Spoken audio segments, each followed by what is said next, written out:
जी के दर्शन पाकर, पूज्य वर्मा के दर्शन पाकर, करते स्वागत दिल करते स्वागत दिल से गाकर। ये फूलों की माला पहनाते हैं हम, ये फूलों की माला पहनाते हैं हम। स्वागत आगत स्वागतम, स्वागत आगत स्वागतम। निर्मल विजय हमारी, निर्मल विजय हमारी, जीवन से कर दे भाई। जीवन प्रेम शांति सदा ही रहे, आनंद प्रेम शांति सदा ही रहे।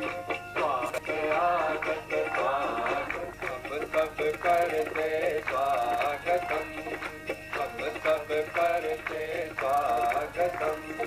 आज हमारे बीच पधारे, आज हमारे बीच पधारे, श्री माता जी आप है तारे, श्री माता जी आप है तारे। झुमके करते हैं गान, झुमके करते हैं गान। स्वागत आगत स्वागतम, स्वागत आगत स्वागतम, स्वागत आगत स्वागतम।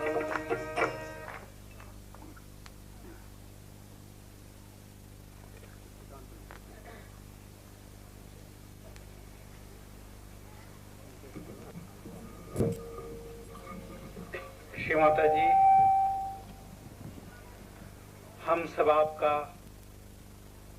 इस शुभ पावन अवसर पर स्वागत करते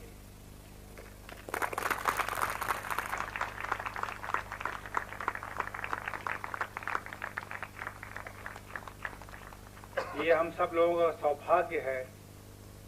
श्री माता जी, जब भी हम लोगों ने चाहे शिक्षा की है, हमेशा हम लोग बीच में आए हैं।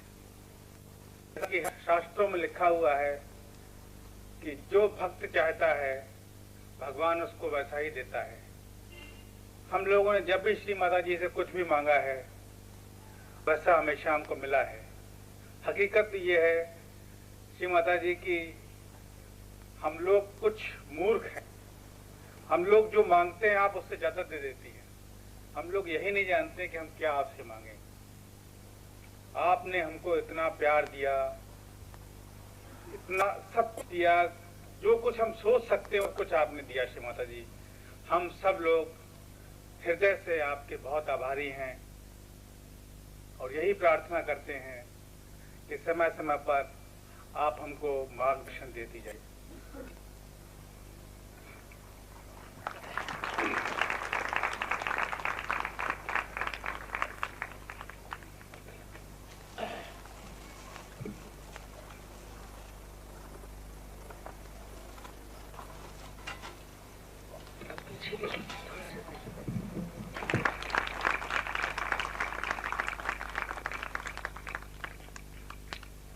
आप तो इतिहास का जानते हैं और पौराणिक बात भी जानते हैं कि होलिका को जलाने पे ही होली जलाई जाने लगी और इसमें किसानों के लिए भी उनका सब काम खत्म हुआ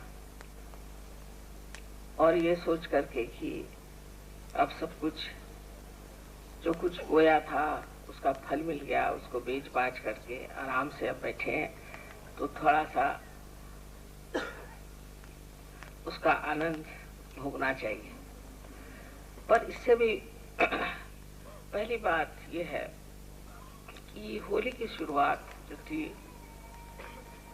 हालांकि ये होली का दहन जब हुआ उसी मुहूर्त में बिठाई हुई बात है, ये काम श्री कृष्ण ने किया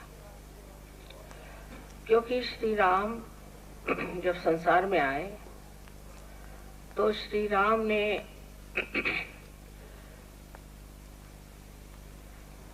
मर्यादाएं बांधी अपने स्वयं अपने जीवन से, अपने तौर तरीकों से, अपने आदर्शों से, अपने व्यवहार के।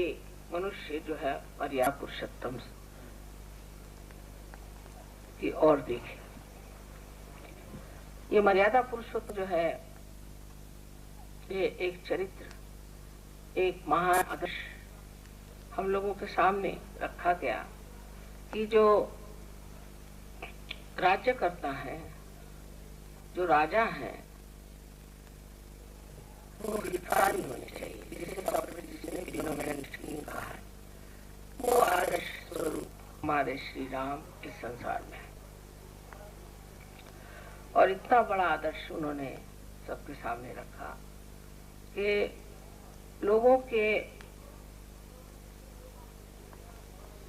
हित के लिए, जन के विचार, जनमत के लिए उन्होंने अपनी पत्नी का त्याग कर दिया।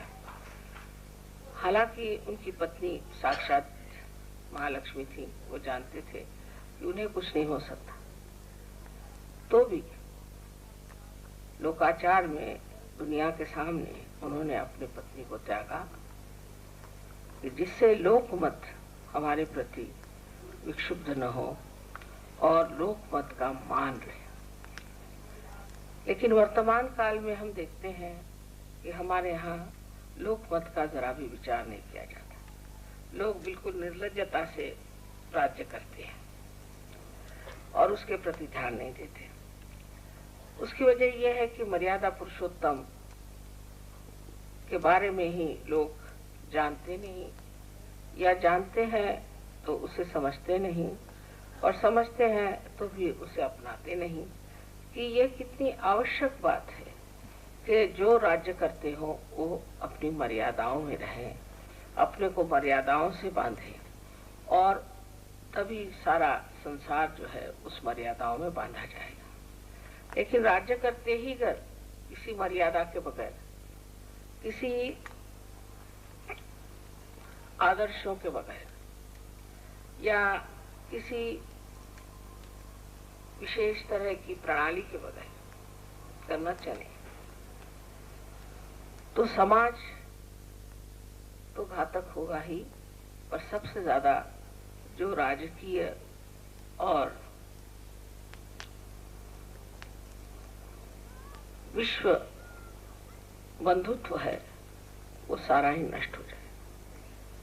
आज मनुष्य जो है अपने देश में भी बहुत संकीर्ण होता जा रहा है, क्योंकि हमने अपनी मर्यादाएं जो बांधनी थी वो नहीं बांधी, और जो नहीं बांधनी थी वो बांधी। जैसे हम अपने को मैंने आपसे पहले बताया, दिल्ली वाले समझते हैं या बम्बई वाले समझते हैं, फिर दिल्ली बम्बई वाले, फिर दिल्ली में भी हम लोग कोई है तो वो बम्बई शहर वाले हो गए, फिर वो ओल्ड दिल्ली वाले हो गए, कोई नोएडा वाले हो गए, फिर करते करते इस तरह की हम अपनी सीमाएं बांधते जा रहे हैं कि जब हम विश्व बंधुत्व में उतरे, जब हम विश्व के एक सिटीजन हो गए हैं, तब भी हम इस तरह की छोटी छोटी मर्यादाओं में बंधे हुए हैं। और जो मर्यादाएं हमें अपने व्यक्तित्व में, पर्सनालिटी में बांधनी चाहिए, वो हमने नहीं बांधी, जो श्री राम ने बांधी थी। क्योंकि आप जानते हैं कि श्री राम एक विश्व के लिए आदर्श राजा के रूप में आए थे, लेकिन उनका अपना स्वयं का जीवन एक आदर्श और मर्यादाओं से बंधा हुआ था।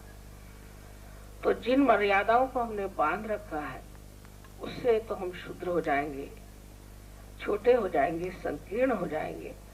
पर जो मर्यादाएं श्री राम ने अपने चारों तरफ बांधी हुई थी, उससे हम सबल हो जाएंगे। जैसे कि समझ लीजिए कि एरोप्लेन है और उसके अंदर के सारे जो कुछ भी स्क्रूज वगैरह हैं, वो अगर ठीक से न बांधे जाए और वो अगर ठीक से न जोड़े जाए या वो कार्यान्वित न हो, तो जब ये एरोप्लेन उड़ेगा तो सब अव्यवस्थित हो जाएगी, उसकी जितनी भी शक्ति सब नष्ट हो जाएगी। जो मर्यादाएं हमारे शक्ति को नष्ट करती है वो तो हम बहुत आसानी से बांध लेते हैं, किंतु जो मर्यादाएं हमारे शक्ति को बढ़ाती है, हमारा हित करती है, इतना ही नहीं हमें एक प्रभुत्व देती है, एक व्यक्तित्व देती है, एक बड़प्पन देती है, उसको हम नहीं बांधते।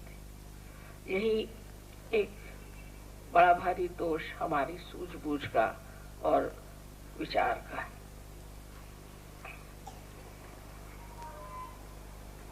लेकिन तो भी इन मर्यादाओं के बीच में बंधे हुए लोगों ने उल्टी तरफ से जब चलना शुरू कर लिया और मर्यादाओं का मतलब कर्मकांड में घुस जाना और एक दूसरे से अलग हट जाना, या जिसे रामचंद्र जी ने पत्नी का त्याग कर दिया वैसे हम भी अपनी पत्नी का त्याग करेंगे। पत्नी ने भी उनका फिर बाद में त्याग कर दिया था, लेकिन अपने ढंग से, अपनी स्त्रीत्व की लाज रखते हुए उन्होंने अपने ढंग से रामचंद्र जी का भी त्याग कर दिया था। तो जब हम अपने को इस तरह से संकीर्ण बनाते जा रहे हैं और बनते जा रहे हैं, तब हमको चाहिए कि हम अपनी ओर थोड़ा विचार करें कि हमने कौन सी मर्यादाएं बांध रखी हैं और कौन सी मर्यादाओं में हम बनते चले जा रहे हैं, और कौन सी मर्यादाएं जो हमने बांधनी चाहिए थी बिल्कुल बांधी ही नहीं। उसके वजह से हमारा सारा सामाजिक जीवन, राजकीय जीवन और विश्व बंधुत्व की भावनाएं सब एकदम अस्त व्यस्त हो गई, ढीली पड़ गई।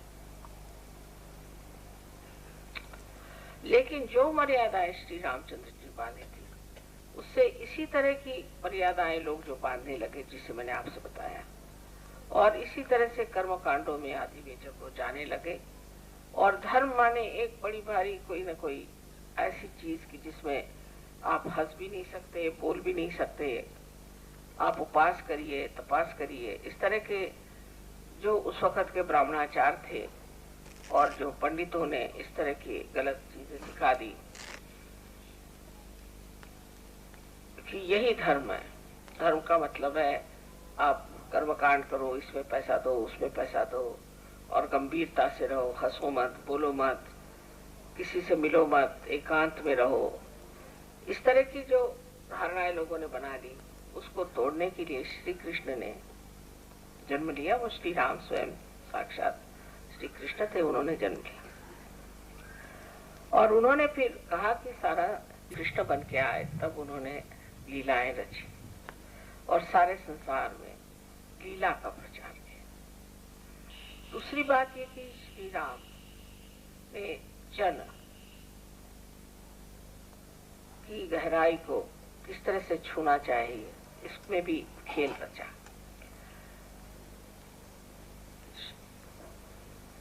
श्री कृष्ण की जो लीला थी वो और तरह की थी, और श्री राम का जो जनता के ओर ध्यान था वो और था। क्योंकि आप जानते हैं विशुद्धि चक्र पे जन हो जाता है और नाभि चक्र पे आपने देखा है कि धारणा हो जाती है। विशुद्धि चक्र पे आप जन पे आ जाते हैं, माने कलेक्टिविटी पे आ जाते हैं, सामूहिकता पे आ जाते हैं। सो जब आप कलेक्टिविटी में आ गए तो कलेक्टिविटी में भी किस तरह से श्री कृष्ण ने लीला से ही लोगों को जागरूक करने का प्रयत्न किया। जब वो छोटे थे, 5 साल की उम्र के थे, तो उन्होंने औरतें जो नहा रही थी उनके कपड़े छिपा लिए। 4-5 साल की उम्र में बच्चों क्या समझता है। आजकल के बच्चे जरा ज्यादा ही होशियार हैं। उस जमाने में तो 20 साल तक भी लड़कों की कोई अकल नहीं होती थी। आजकल सब चीज बहुत ज्यादा लोग समझने लग गए। तो वो बच्चों ने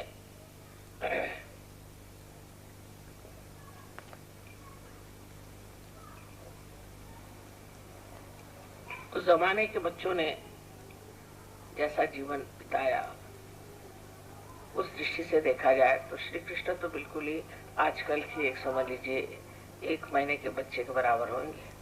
क्योंकि आजकल के तो बच्चे इतने जल्दी बढ़ जाते हैं, कुछ समझ ही नहीं आता, उनको दुनिया भर की बातें मालूम। तो इस तरह से एक बड़ी अबोधिता में उन्होंने औरतों के कपड़े छुपा लिए और ये लोग जमुना जी में नहाते थे। जमुना जी में सीता जी के पास महालक्ष्मी से ही उत्थान होता है।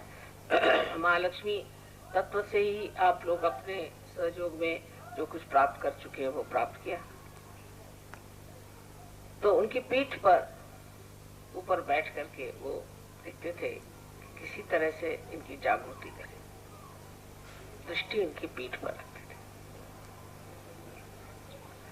उसके बाद जो औरतें घड़ा लेकर चलती थी उनके घड़े पीछे से छोड़ तोड़ते थे कि वो जो जल जो कि जमुना जी का जल है, जो कि चेतित हो गया है, वाइब्रेट हो गया है, उसे फोड़ देने से वो जल इनके पीठ पर गिर जाए तो उससे इनकी भी जागृति हो जाएगी, इनका खेल देखिए। उसके बाद रास, रा माने शक्ति और स माने सहित, जैसे सहज है। तो रास खेलते थे हाथ पकड़ के, तो सब लोग थक जाते थे। सीता जी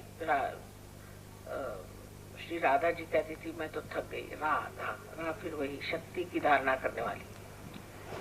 अच्छा कोई बात नहीं, मैं तुम्हारे पैर दबा दूंगा पर तुम अभी नाचो। सबको नचाते थे, सब रास खेलते थे, रास में सब लोग नाचते थे और रास में नाच करके और वो राधा जी की शक्ति सब में संचारित करते थे। मुरली बजाते थे। मुरली भी एक तरह से कुंडलिनी है, क्योंकि उसमें भी छिद्र वैसे ही होते हैं जैसे कुंडलिनी में चक्र होते हैं। और उस नृत्य के द्वारा वो राधा जी के जो शक्ति थी सबके हाथों में से बहाती थी। इस प्रकार उन्होंने लीला रचाई। पर बाद में होली का भी उन्होंने एक बड़ा सुंदर तरीका ढूंढ निकाला कि पानी में रंग मिलाए। आज के जैसे गंदे रंग पहले नहीं होते थे। आप तो जानते हैं कि टेसू के फूल के और बड़े सुगंधित रंग पहले बनाए जाते थे, बहुत संजो करके, पवित्र चीज समझ करके बनाया जाता था। हर त्योहार उस जमाने में जो भी बनाया जाता था, हमारे जमाने में भी, तो वो बहुत पवित्र चीज समझ जाते थे। अब तो अपवित्र चीज ही अच्छी मानी जाती है। ऐसा कुछ नजर आता है कि कीचड़ है, ये है, वो है, लोग फेंकते हैं। ये तो अनादर इस तरह के बना करके और वो चेतित पानी जो था, वाइब्रेटेड पानी, वो सबके बदन पे फेंकते थे, जिससे ये कि उनका अंग प्रत्यंग चेतित हो जाए। ये उनका चाल, ये उनका खेल था। ये नहीं कि आप लोगों पे ऐसी ऐसी चीजें फेंके। मैंने तो सुना कि एक साहब के प्राण चले गए, उन पे कुछ गुब्बारा मारा गया था। कितनी शर्म की बात है।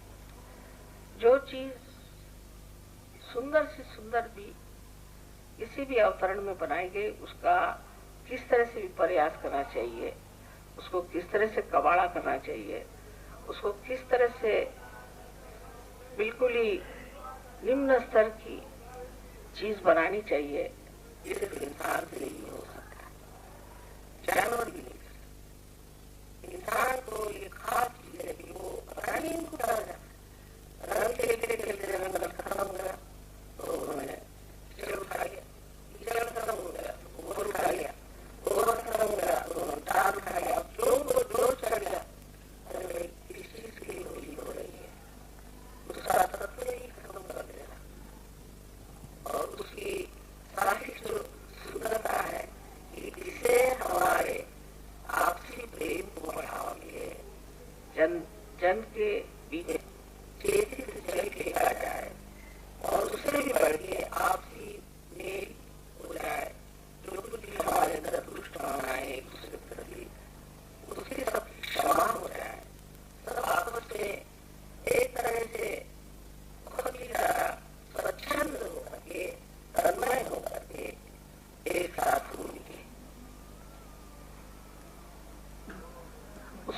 कोई पाप की भावना नहीं होनी चाहिए, कोई हृदय में खराबी नहीं होनी चाहिए। इस तरह से ये इतनी सुंदर चीज बनाई थी, लेकिन उसका जो विपर्यास अभी हम देखते हैं तो बड़ा आश्चर्य होता है। जैसे पूना में गणपति की जब आराधना होती है आजकल, तो वहाँ गंदे गंदे सिनेमा के गाने, इस तरह की चीजें होती हैं कि आप वैसे तो कभी सुनेंगे ही नहीं, पर अब गणपति के सामने खड़े हुए और वहां आपको सुनना ही पड़ता है। और शराब पी करके उनके सामने छींकना। गुजरातियों में रास, आजकल रास का बहुत करते हैं नवरात्रि में, तो शराब पीकर सब लोग आते हैं, औरतें और आदमी सब शराब पीकर आते हैं, और बढ़िया बढ़िया कपड़े पहनना वो तो ठीक है, लेकिन वो सब इसलिए और क्या वहां शुरू हो जाता है। खास करके लंदन में एक बार उन्होंने मुझे बोला आप देवी हैं, आप आइए, मैं देखने गई, वहाँ जो देखा तो मैं तो वहाँ सारे शराबी लोग, बिल्कुल औरतें लड़कियां सरब शराबी करके, और इतनी अश्लील तरीके से आपस में वो लोग व्यवहार कर रहे थे कि मैंने कहा कि देवी तो यहाँ से उठ जाएंगे तो भूत ही नाच सकते हैं। उसके दूसरे ही दिन पेपर में आ गया कि इनके यहाँ जो रास होती है वो ऐसी होती है, उसमें ऐसा होता है वैसा होता है। यानी जहाँ की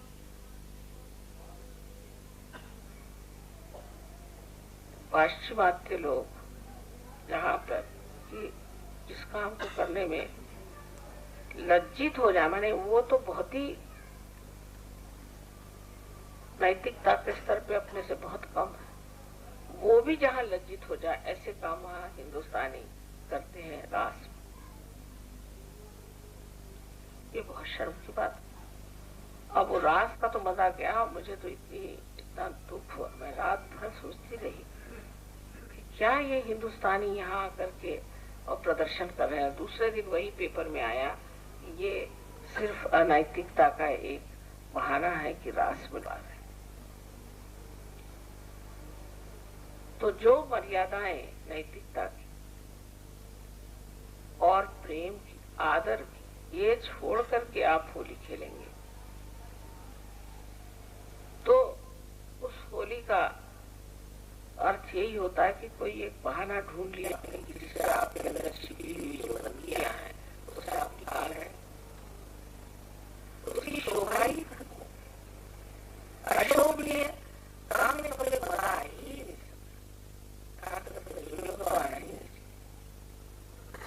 सब कुछ शोभनीय होनी चाहिए। रात तालबद्ध स्वरबद्ध होता है। रात में ये नहीं कि धमाधम बजा रहे हैं और जो है इसके ऊपर गिरा जा रहा है, उधर गिरा जा रहा है। इसमें तालबद्धता है, स्वरबद्धता, शुद्ध चित्त हो, इसलिए रास होती है। क्योंकि नृत्य करते वक्त मनुष्य का ध्यान नृत्य के लय पे और सुर पे होता है, और इसलिए उसका चित्त शुद्ध हो जाता है। पर उस वक्त मैंने तो देखा उनका ध्यान कहीं और ही था। तो ये होली का त्योहार जो श्री कृष्ण ने लीलाधर ने बनाया, उसकी विशेषता ही ये थी कि मनुष्य इसे एक लीला, सारा संसार एक लीला है। और सजों में भी आपने देखा होगा कि आप लोग वाकई एक लीला में हो रहे हैं। संगीत और हर चीज में आप तन्मय हो जाते हैं और आनंद उत्सव को उठाते हैं। आपस में प्रेम से और बहुत शुद्ध भाव है, सजोग में लोगों में बहुत शुद्ध भाव है और बहुत नैतिकता से आप सारा कार्य सुंदरता से करते हैं, इसमें कोई शक नहीं। लेकिन लामय होना ही तो विशुद्धि पे रुक जाना हो। विशुद्धि पे लीलामय है, फिर उससे आगे आज्ञा पे चलना है। तो जो आज्ञा का चक्र है ये तप है, ये तप है। तब आपको होलिका का जलना सोचना चाहिए कि हाँ, कि प्रहलाद के तप के कारण होलिका जल गई।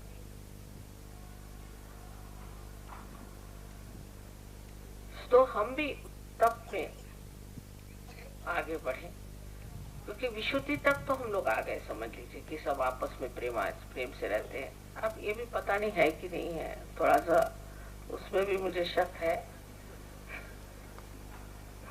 मैं कहना नहीं चाहती क्योंकि आप लोग सोचने लग जाएंगे कि हमने ये गलत काम किया वो किया, तो और भी लेफ्ट विशुद्धि पकड़ जाएगी आप लोग। लेकिन विशुद्धि तक है, ठीक है, हमने सामाजिकता आ गई, आपसी प्रेम आ गया, सारे विश्व बंधुत्व में उतरे। अभी भी ऐसे लोग तो बहुत हैं ही कि जो गहरे उतर गए हैं, लेकिन ऐसे भी थोड़े बहुत लोग हैं कि जो अब भी अपनी छोटी छोटी बातें सोचते रहते कि मैं कौन जाति का हूँ और मैं कौन जगह का हूँ, और फिर ऐसा कैसे हो सकता है। और हम विश्व बंधुत्व की बात कर रहे हैं। विश्व बंधुत्व में तो आपकी जाति पाति देश विदेश सब छूट जाना चाहिए।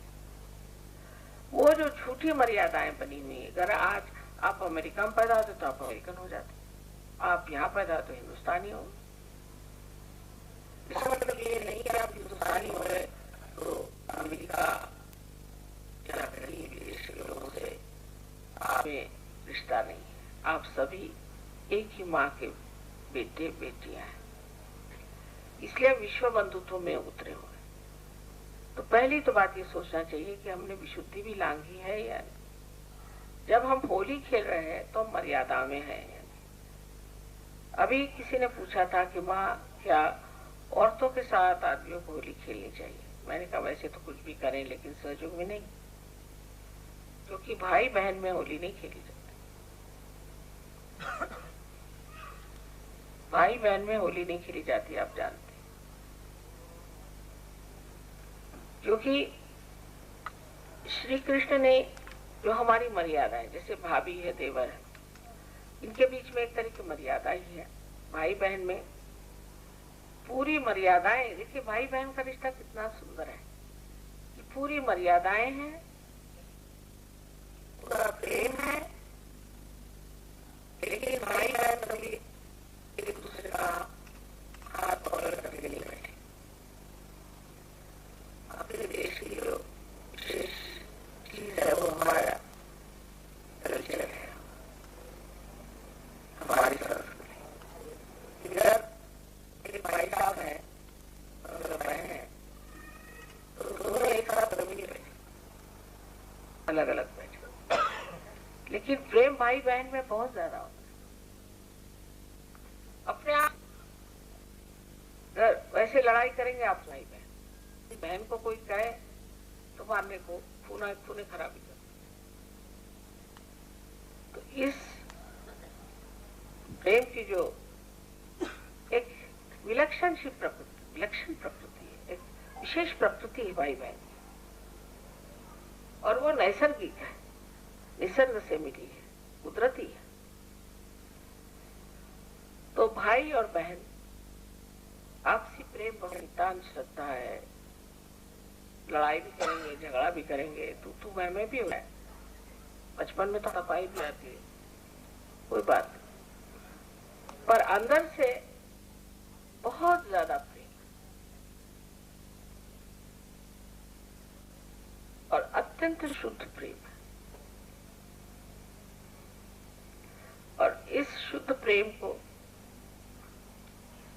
कोई नहीं सकते कि कहीं हमारी बहन का हमारे हाथ अवमान न हो।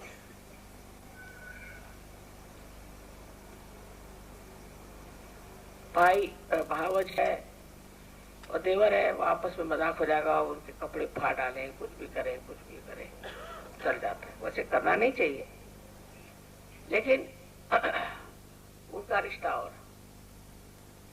लेकिन भाई बहन के रिश्ते में एक तरह का बड़ा ही सुंदर सा गोपनीय मर्यादित बंधा हुआ प्यार है, और उसका संगोपन में नैतिकता की अतिशयता है। तो भाई बहन में होली खेलना मना है। कोई सोचता भी नहीं ऐसा क्यों है। अब उसके बाद इस लीलामय जीवन से हमें ऊपर भागना है।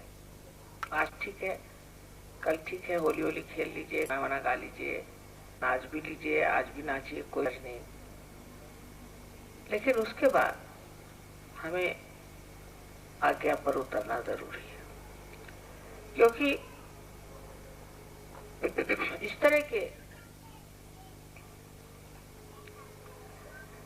व्यवहार से जो आनंद मिलता है, आपस में जो शुद्धता मिलती है, अच्छाई मिलती है, भाईचारा होता है, विश्व बंधुत्व आते हैं, उससे हम फैल से जाते हैं। गहराई को छूने के लिए जरूरी है कि तपस्विता चाहिए। फैल हम जाते हैं बहुत, सहयोग बहुत जोर जल्दी फैलता है। अभी आप प्रोग्राम में देखिएगा, मुझे तो यही डर लग रहा है कि उस हॉल में पूरे पड़ेंगे कि नहीं, कि क्या होने वाला है। फैलेगा बहुत जल्दी, लेकिन गहरे के उतरे हैं सो गहराई के लिए तपस्विता की जरूरत है। तप का मतलब ये नहीं कहते कि बैठ के उपास करो, जरूरी नहीं, पर अपना चित्त अगर खाने पर है तो उसे हटाना है। मेरा चित्त कहाँ है, इसको देखना ही सहयोग की तपस्विता है, क्योंकि चित्त से ही आप आगे अपनी खराब करते हैं। कहाँ है मेरा चित्त, मैं क्या सोच रहा हूँ, इस वक्त मैं क्या कर रहा हूँ, क्या सोच रहा हूँ। ये अगर अपना चित्त अगर आप देखें, अंतर मन को हमेशा अपने सामने रखें, तो आपका चित्त जो है वो आज्ञा में प्रकाशित हो जाएगा। यही तपस्या है कि अपने चित्त का निरोध और चित्त का अवलोकन, चित्त का विचार। अब देखिए आपका चित्त कहाँ गया, मैं चित्त कहाँ है,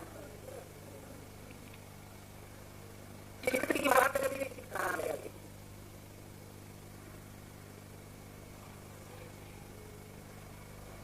इतना विचलित चित्त है, मैं बात कर रही हूँ, आपका चित्त कहाँ है। सो चित्त की ओर नजर रखना।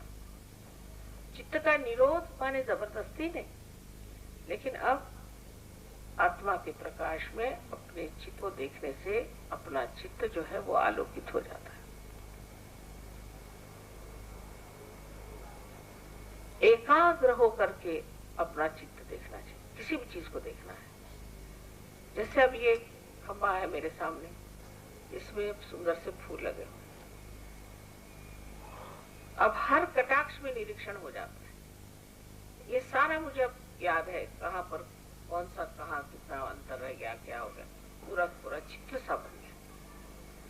क्योंकि चित्त की जो एकाग्रता है उसी से ये चित्र बनता है, उसी से आपकी बुद्धि अच्छी हो जाती है, सब चीज पूरी तरह से आप जान सकते हैं। चित्त ही सब चीज जानी जाती है, लेकिन चित्त अगर विचलित हो, आप कोई भी चीज को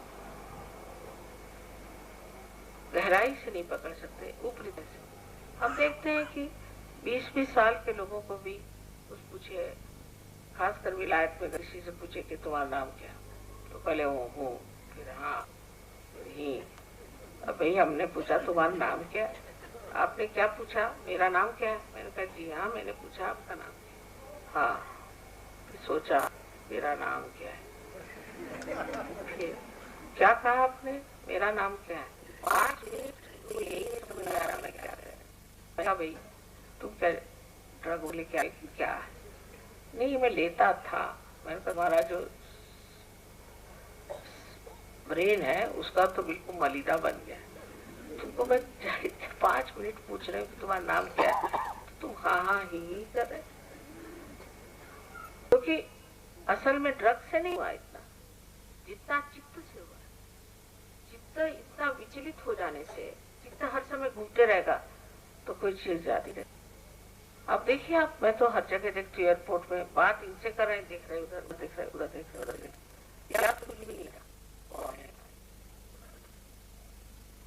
तो शुद्ध चित्त जो होता है वो एकाग्र होता है, और एकाग्र चित्र वही चीज होता है जो लेना है, जो नहीं लेना होगा देखना ही नहीं, उसको दिखाई ही नहीं, हट जाएगा चित्र अपने आप, क्योंकि वो इतना शुद्ध है कि अशुद्ध चीज में वो मलिन हो ही नहीं सकता, जरा ही नहीं सकता। तो ये अब आप ही के आते हैं कि आप अपने अंदर इसको देखें कि हमारा चित्त कहाँ जा रहा है, यही तप, सहयोग का तप सिर्फ ये है कि मेरा चित्त कहाँ जा, मेरा मन कहाँ जा। अगर ये तप आपने कर लिया तो आ गया तो आप आ गए। और संसार में तो कोई प्रश्न नहीं, क्योंकि हम बैठे हुए हैं। अगर आप आगे को नहीं लाए तो फिर संसार में हमें बड़ा मुश्किल जाता है। आज्ञा का चक्र बहुत ही ज्यादा संकीर्ण है, उसमें से खींच निकालना मुझे डर लगता कहीं हाथ पांव न टूट जाए आप लोग। तो आज्ञा के लिए जरूरी है कि तप करें, और जैसे ही आप तप करना शुरू करते हैं आप अपनी गहराई को छू लें। नहीं तो फिर सहयोग में एक साहब बता रहे थे कि सहयोगी नहीं है, उनको कैंसर हो गया। मैंने कहा भाई कैसे सहयोगी नहीं, वो आएंगे प्रोग्राम में, लेकिन चित्त उनका इधर उधर उधर होगा। शायद अपने लड़के के लिए लड़की ढूंढोगे, क्या कुछ और ढूंढ रही हो। ऐसे कैसे उनको हो गया, कैंसर हो ही नहीं सकता, हो गया। इसकी वजह ही है, बैठे थे प्रोग्राम में, आए थे तो भी कुछ न कुछ सोचते रहे, अरे मेरे साथ ये हुआ, मेरे साथ वो हुआ, ऐसा हुआ वैसा हुआ। और माता जी से मैं कब बताऊं मेरी विपदा क्या हुई, माता जी आप भी हैं, मेरी ये विपदा। बजाय इसके कि जो कहे जा रहे हैं उसे समझे, अपनी ही अंदरूनी बात को ही सोच सोच करके आप चलिए उस बहकावे में, और उस बारे में आप ऐसे बीमारी की बीमारी गई वो बीमारी।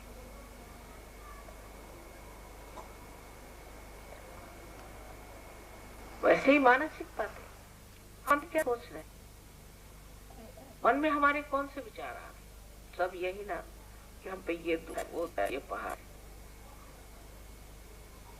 लेकिन सोचना कैसे, काउंट योर ब्लेसिंग्स,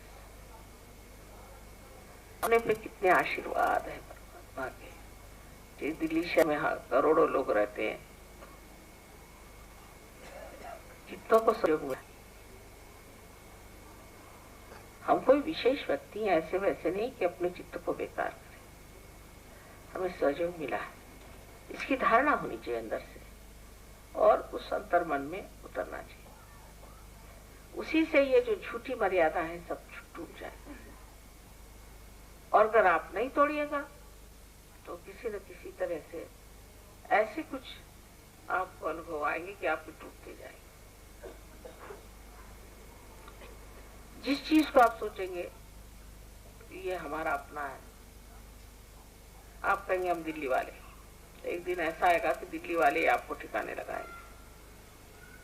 आप कम नोएडा वाले हैं तो ऐसा दिन आएगा कि नोएडा वाले आप पीछे बंदूक लेके लग जाएंगे। तब आपकी समझ में आ जाएगा कि मैं क्यों कहता था मैं नोएडा वाला हूं। और फिर आप जब दौड़ेंगे दिल्ली वालों की तरफ, दिल्ली वाले कहें तुम तो नोएडा वाले हो, यहाँ का आए तुम, तो घर के ना घाट की ये हालत आपकी हो सकती है।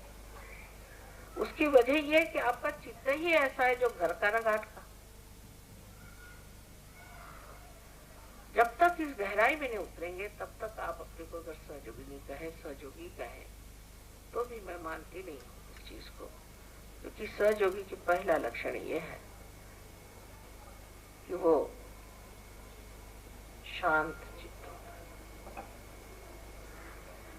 और अत्यंत सबल, किसी से डरता नहीं, सबल है, और उसका जीवन अत्यंत शुद्ध होता है, उसका शरीर शुद्ध होता है, उसका मन शुद्ध होता है, और आत्मा के प्रकाश से वो सारी दुनिया में प्रेम फैलाता है। जो आदमी प्रेम नहीं कर सकता वो हमारे विचार से सहयोगी बिल्कुल है ही नहीं, वो तो पहली ही सीढ़ी नहीं चढ़े। इस तरह से अगर आप समझे कि आज होली है, होली के दिन तो हम बहुत मजा उठाएंगे, कोई बात नहीं। श्री कृष्ण ने जब कह दिया कि खेलो कूदो, लीला है, सब दुनिया लीला है, पर लीला के ऊपर जो मर्यादाएं हैं उसको पाने के लिए आज्ञा पर आपको तप करना होगा। जैसे आकाश में आप देखते हैं कि बहुत सी पतंगे चल रही हैं, लेकिन वो किसी के हाथ में होती है। अगर कोई भी पतंग कट जाए, हाथ से छूट जाए, तो न जाने वो कहाँ चली जाए। वही आत्मा है। तो अपने चित्त को अपनी आत्मा की ओर रख, अपने को शुद्ध करते जाना ही सहयोग में तप स्वरूप है। इसके लिए आपने आज हवन किया, ये भी तप है, क्योंकि अग्नि जो है वो सब चीज को भस्म कर देगी। उसी तरह से आपके तप से आपके अंदर जो भी इस तरह के दुर्विचार है या गलत इस तरह की मर्यादाएं हैं वो सब टूट जाएंगी। आनंद पाना ये आपका अधिकार है और आप आनंद को पा सकते हैं और पाया है आपने आनंद को। लेकिन आनंद बांटने के लिए अपने अंदर गहराई होनी चाहिए।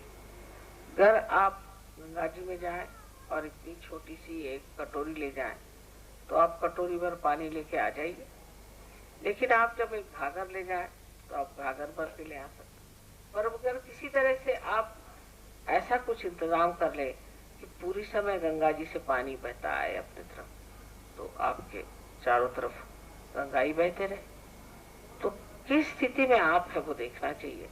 क्या आप कड़ी भरी पानी सहयोग से ले रहे हैं, क्या अपने ही सीमित आनंद में है या सबके आनंद के लिए है, और अगर आप स्वयं ही इसका स्रोत है,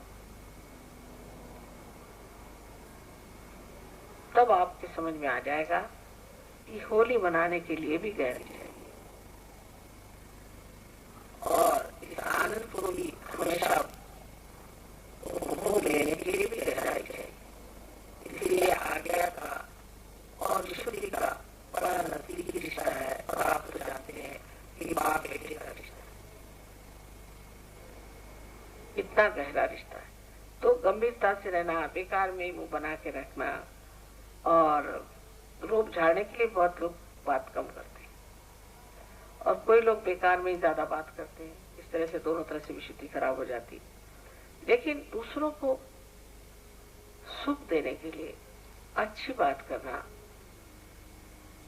दूसरों से प्रेम जोड़ने के लिए अच्छी बात करना, आपसी लड़ाई झगड़े मिटाने के लिए सुंदरता से बात करना, ये सबसे विशुद्धि चक्र जो है वो एकदम ठीक होते जाता है।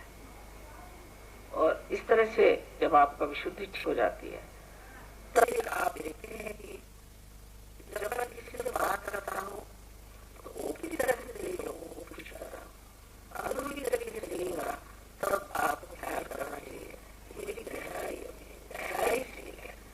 जैसे निकाल करता है इसी के प्रति अब अरे हम क्या, हाँ भाई कल हम आपके लिए ये चीज ले आएंगे।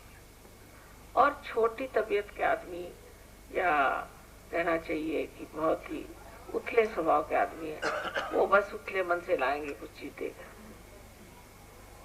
उसका कोई असर नहीं होने वाला। पर एक छोटा सा फूल भी अगर कोई पूरे हृदय से दे उसका बहुत असर सहयोग में हो सकता है। तो जिसे कहते हैं कि पूरे हृदय से कोई कार्य, किसी की दोस्ती है ऊपरी ऊपरी नहीं रखो, अंदरूनी रखो। वही चीज है कि जो कुछ भी विशुद्धि है जब तक उसमें आज्ञा की गहराई नहीं होगी तब तक आपकी विशुद्धि जो है बहुत ही उथली रह जाएगी। आज्ञा की गहराई होना बहुत जरूरी है।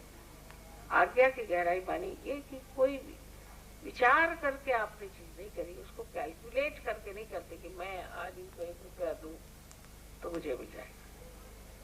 माता जी के पास अगर मैं 5 रुपए देता तो मेरे को 100 रुपए मिल जाएगा, या ऐसा करने से ये हो जाए। नहीं, अंदर से मुझे लग रहा है कि करना ही चाहिए, सहयोग में मुझे करना ही चाहिए, मुझे देना ही चाहिए। मैंने कुछ नहीं दिया अभी तक, दिखाने के लिए नहीं, यहाँ पेपर में छप जाए हाँ सहयोग में इन्होंने 502 रुपए दिए, क्या कुछ इस तरह से नहीं। नहीं, आपने जो भी किया हृदय से कि ये चीज क्यों नहीं मैं कर सकता, मुझे करना चाहिए, उसके बगैर चैन ही नहीं आनी चाहिए। मैंने कुछ नहीं किया, जब ये स्थिति आप में आ जाएगी तब आप समझ लीजिए कि आपकी गहराई जो है वो विशुद्धि पे काम कर रही है, और गहराई से आप विशुद्धि को प्राप्त करेंगे तभी आपका जनहित, जन संबंध और विश्व बंधुत्व है, उसमें कोई ठोस पर आ जाए। नहीं तो ऐसे ही ठीक है जैसे कि राम राम, सलाम, नमस्कार, इतनी बात रह जाए।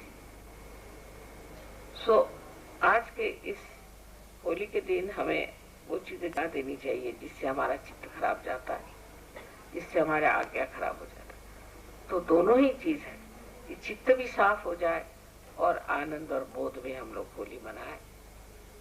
जिस दिन इसका पूर्ण कॉम्बिनेशन बन जाएगा, इसमें एक रुता आ जाएगी दोनों चक्रों में, फिर सस्ता प्रश्न नहीं आएगा। पर यही दो चक्र जो है ये गड़बड़ करते हैं, और विशुद्धि से ही निकल करके आप जानते हैं कि दोनों नाड़ियां ऊपर जा करके और आगे ऊपर क्रॉस कर रही है। विशुद्धि से बहुत ही संबंध है। इसलिए विशुद्धि की ओर जब आप चित्त जाता है श्री कृष्ण की ओर, तो उनकी जो विशेषता थी वो थी राधा जी, और राधा जी का शक्ति, राधा जी की शक्ति थी आह्लाददायी। आह्लाददायी, दूसरों को आह्लाद देना, आनंद, दूसरों को आनंद देने की उनके अंदर शक्ति ही थी। उनको देखते ही लोगों को आनंद आ जाता है। जानवर है, पक्षी है, सब ये विशुद्धि की एक विशेष देन है कि सबसे संबंध जो है कि जो देखे उस खुश हो जाए, जो बोले खुश हो जाए, जो कहे सो खुश हो जाए, देखते साथ एकदम इसको कहते बाग बाग हो जाए। तो सो वो आह्लाददायी शक्ति जो कि फूलों में है, बच्चों में है, वो आह्लाददायी शक्ति आपके अंदर जागृत हो सकती है। लेकिन जब तक उसमें गहराई नहीं आएगी तब तक उस आह्लाददायी शक्ति ऐसी ऊपरी जबानी जमा खर्च। तो इन दोनों का मेल आपको सोच लेना चाहिए। तो कोई सी भी आज ऐसी सीरियस बात तो मैंने कही नहीं, लेकिन समझाने की बात यह है कि हमारे अंदर गहराई का आना बहुत जरूरी है, और गहराई से किसी चीज का आनंद देना भी बहुत जरूरी है। आपको सबको अनंत आशीर्वाद।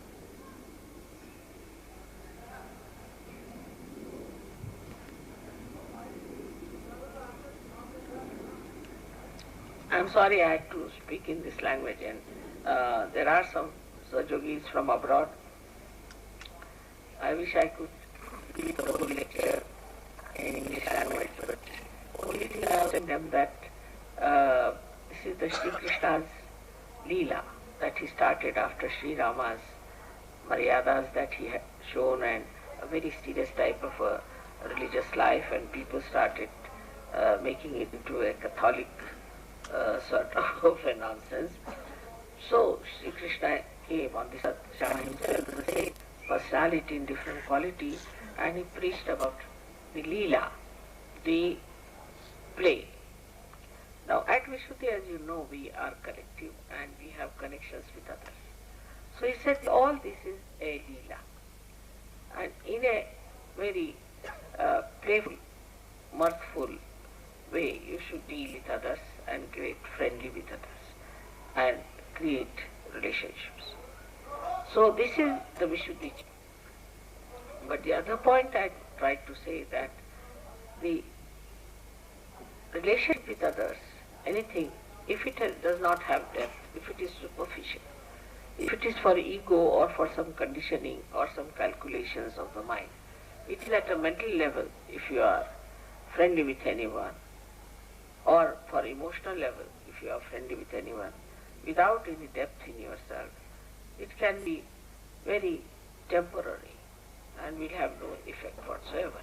So you have to have the depth, and to get to the depth you must look after your Agya Chakra. And the Agya Chakra is nothing but your attention. If your attention is all the time roaming about paying attention to 1001 things, then you cannot develop that concentrated penetration of your attention into things. And whatever you do is very superficial. It's not joy-giving. So the combination should be that you should look after you should be of today, for example, you can have a very playful, mirthful time together, enjoy with each other. But you have to know that it has to come from your heart or from your spirit. So how to touch that? That depth can only be possible if your attention is on the spirit and not on frivolous things. Because of that, you'll become thoughtlessly aware when you'll be enjoying. And that whatever you do will be very genuine. It will not have any artificiality. That is why the second part is after Leela, what we call is the jhana part, where you deal with collectivity. The higher chakra is Agya, where it is tapa, means penance. You have to go through the penance, and now in particular penance is not food, is not other useless things, but what is the most important is to control your attention. Where does it go? Does it go to your worries, to your troubles, to your past, to this, to others? Or does it go to your spirit? This is important to see that your attention is on your spirit. If your attention is on your spirit, then you develop that depth, that genuineness in your relationships with others. If these two centers are somehow or other managed, then the last one very easy, because you are already accepted there, you are welcome there, everything is there. But you cannot enter into it unless and until you cross your Agya chakra, because it's such a constricted Agya, constricted chakra. So one has to do introspection.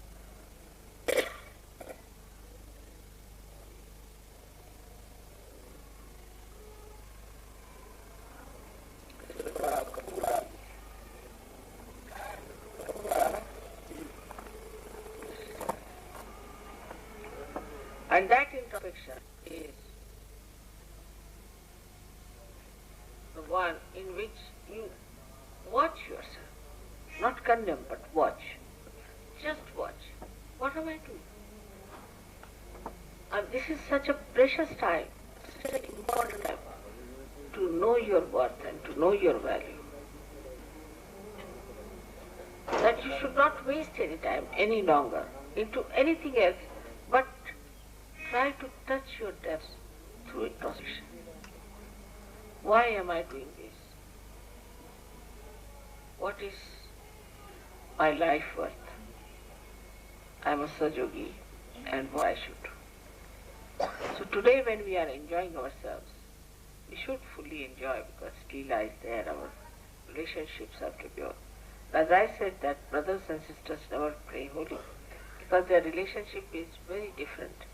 So because you are brothers and sisters, so ladies should not play holy with men, and men should not play with ladies. In such way they don't do it.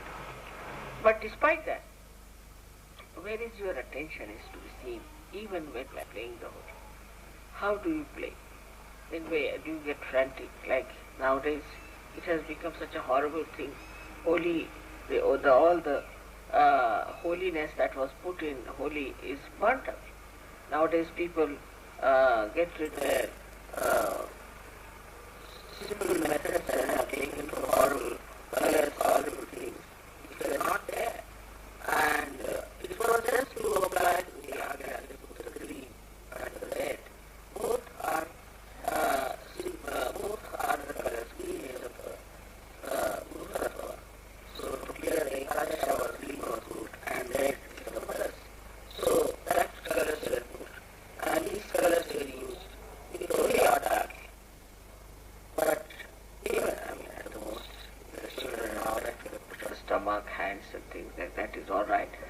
And also to put some water which is vibrated with, we have a kind of a flower called tisu or some colors which are not injurious.